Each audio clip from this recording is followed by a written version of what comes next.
আপনি কি মিউচুয়াল ফান্ডে আপনার কষ্টের টাকা বিনিয়োগ করেছেন বা বিনিয়োগ করার কথা ভাবছেন? তাহলে এই ভিডিওটা আপনার জন্য। আজকে মার্কেটে কম বেশি 3000 মিউচুয়াল ফান্ড আছে, কিন্তু আপনি যদি ঠিকভাবে দেখেন তাহলে বুঝতে পারবেন মাত্র 12 থেকে 14টা ফান্ড খুব ভালো পারফরমেন্স করে। কিন্তু আপনি কি করে বুঝবেন আপনি যে ফান্ডে বিনিয়োগ করেছেন সেটা ভালো ফান্ড?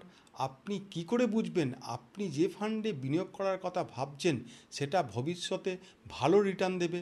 সিএজিআর দেখে আমরা তো তাই করি, কোনো ফান্ডের পাস্ট পারফরমেন্স দেখি, ফান্ডের র্যাঙ্ক বা রেটিং দেখার চেষ্টা করি, খুব বেশি হলে ফান্ড ম্যানেজার কে আছে তার পাস্ট পারফরমেন্স কীরকম সেইগুলো বোঝার চেষ্টা করি।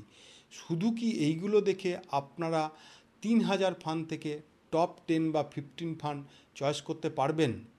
এইগুলো ছাড়াও আমি 7টা প্যারামিটারের কথা আজকে আপনাদের সঙ্গে আলোচনা করব, যেগুলো আপনারা যদি কোনো ফান্ডে ফিল্টার হিসেবে কাজ করেন তাহলে আপনাদের কাছে জলের মতো পরিষ্কার হয়ে যাবে ফান্ডটা ভালো না খারাপ। কি সেই 7টা প্যারামিটার? সেগুলো হলো alpha, beta, standard deviation, Sharpe ratio, Sortino ratio, turnover ratio আর এক্সপেন্স রেশিও। কি এই নামগুলো প্রথম শুনলেন? বা শুনলেও কিভাবে এইগুলোকে দেখতে হয়, কোথা থেকে এইগুলোকে প্রয়োগ করতে হয় জানেন না? আজকে খুব সহজ এবং সরল ভাষায় আপনাদেরকে বুঝিয়ে দেব এইগুলো দেখার নিয়ম এবং কিভাবে একটা ফান্ডকে এই 7টা প্যারামিটার দিয়ে ফিল্টার করে আপনার পোর্টফোলিওতে ফান্ড ইনক্লুড করবেন।